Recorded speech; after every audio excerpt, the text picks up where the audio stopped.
chị chồng đúng không? Chuẩn bị hỏi chị chồng nhá. Chị chuẩn bị lấy anh của chị chồng. anh đi Trung Quốc kìa. Thuyền bao xưa kia kia chia địa yêu mùa còn rồi cô nuôi nhau mùa tay sao yêu nhau lúc chế bay cho lo cho mùa yêu ý kê. Còn một đứa hỏi bà là bà sao chị bảo ơi mời làm gì alo à nhưng mà bao giờ cùng cha cùng anh sao ấy đều cha không phải đẹp bay nó mày nha lại là chuyện tình nha em rồi em bảo là các bạn phải có ba phải là cha bố cha ya giàu nô chế ta chỉ mua lỡ mò cho lưu nhau anh vừa muốn cho lưu tư lưu xiên chưa thì lưu cho chồng.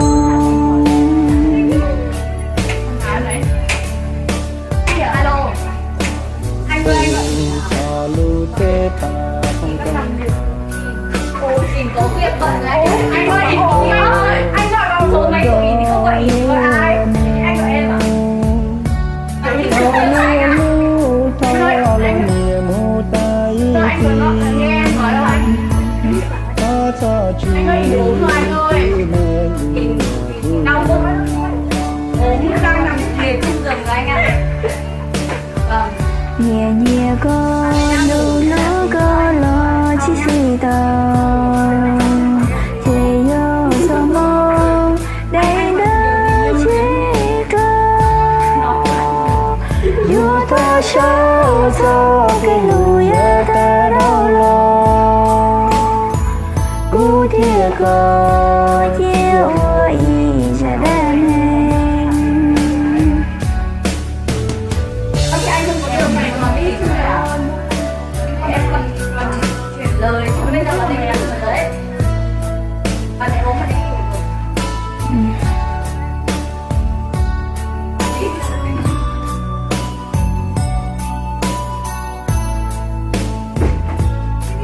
đi thôi nhá em tắt đây.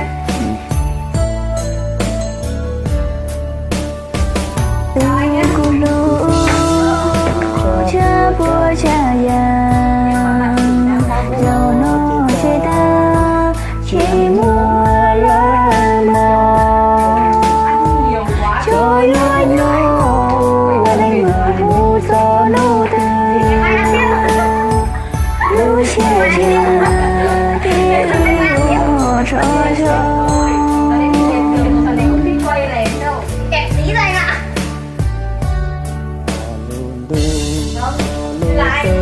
Quan tâm bạn đến điều độ rồi nhé.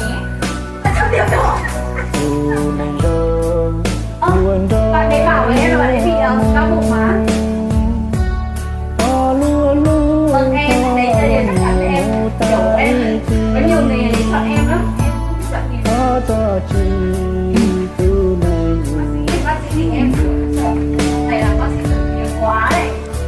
Ngại thôi, bây giờ em không làm rồi đấy. Nhẹ nhẹ có lũ lũ có lo chỉ suy tao chỉ yêu sao mong đây nơi chỉ trao